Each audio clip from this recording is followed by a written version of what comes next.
आज हम ONGC oil and natural gas corporation के आने वाले तिमाही नतीजों पर थोड़ी गहराई से बात करेंगे। जी हाँ, वित्त वर्ष 2025 की चौथी तिमाही Q4 के नतीजे। बिल्कुल।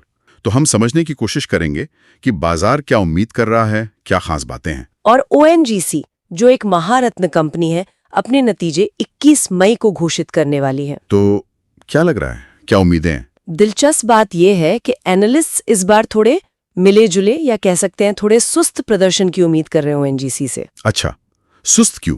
वजह ये बताई जा रही है कि कच्चे तेल से जो कमाई होती है, मतलब रियलाइजेशन, हाँ, उसमें तो हल्का सुधार है। हाँ, लेकिन जो वॉल्यूम ग्रोथ है, यानी कितना तेल या गैस बेचा या प्रोड्यूस किया, वो लगभग फ्लैट रहने की उम्मीद है। उसमें कोई बढ़ोतरी नहीं दिख रही।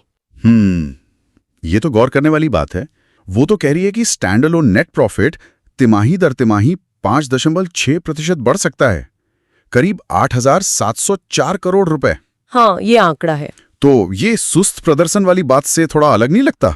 प्रॉफिट तो बढ़ रहा है।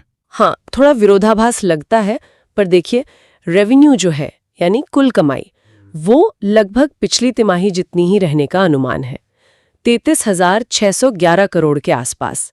पिछली बार था 33,716 करोड़। अच्छा, तो रेवेन्यू फ्लैट है? जी, तो अगर प्रॉफिट बढ़ रहा है तो शायद वो वॉल्यूम बढ़ने से नहीं, बल्कि हो सकता है लागत कम हुई हो या कोई और एडजस्टमेंट हो। समझ गया। मतलब सिर्फ कंपनी के अपने ऑपरेशंस का प्रॉफिट, सब्सिडरीज का नहीं। बिल्कुल, स्टैंडअलोन का मतलब वही है। और ऑपरेशनल परफॉर्मेंस कैसा रहेगा, कामकाज के स्तर पर? हाँ, यहाँ तस्वीर थोड़ी और साफ होती है। अनुमान है कि जो एडजस्टेड ईबिटडा है, ईबिटडा यानी इंटरेस्ट, टैक्स, डेप्रिसिएशन, एमोर्टाइजेशन से पहले की कमाई। जी, और इसमें सर्वे और एक्सप्लोरेशन कॉस्ट को एडजस्ट किया गया है। तो ये एडजस्टेड ईबिटा पिछली तिमाही से 3.2% गिर सकता है। 3.2% की गिरावट। हाँ, याद रखना होगा कि दिसंबर तिमाही में सर्वे और एक्सप्लोरेशन कॉस्ट के करीब 1,925 करोड़ एडजस्ट हुए थे। उसी बेस पर ये तुलना है। तो इसका मतलब मार्जिन पे भी असर पड़ेगा, प्रॉफिट का मार्जिन कम होगा। हाँ, बिल्कुल। जो एडजस्टेड मार्जिन है वो पिछली तिमाही के 56.3% से घटकर 54.6% रहने का अनुमान है। अच्छा, तो तेल की कीमतें थोड़ी बेहतर होने के बावजूद मार्जिन घट रहा है। सही पकड़ा।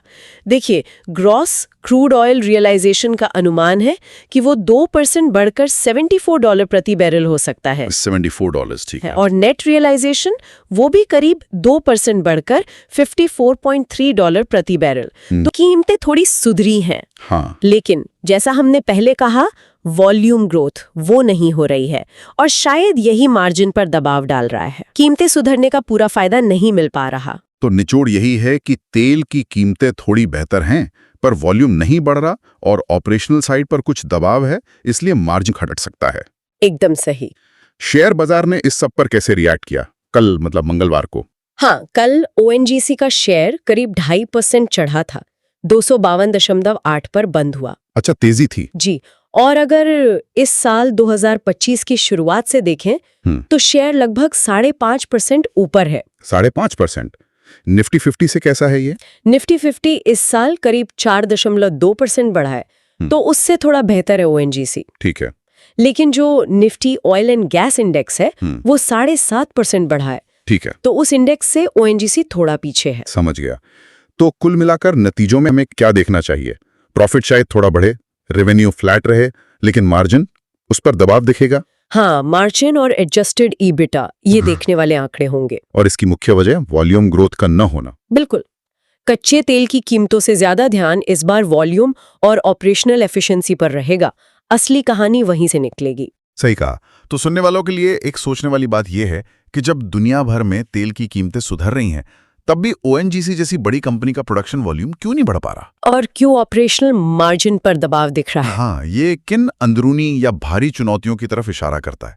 इस पे सोचने लायक। जी दोस्तों, आपको ये वीडियो कैसा लगा हमें ज़रूर बताइए, क्योंकि हमारी एक्सपर्ट की टीम ने काफ़ी ज़बरदस्त जो रिसर्च किया था, काफ़ी उस पर मेहनत की थी और इसके बाद दोस्तों आपको इतनी ज़बरदस्त इन्फॉर्मेशन देखने को मिली है। तो अगर आपको हमारा वीडियो पसंद तो लगा है, इसे शेयर कर दीजिए, लाइक कर दीजिए और सब्सक्राइब कर दीजिए।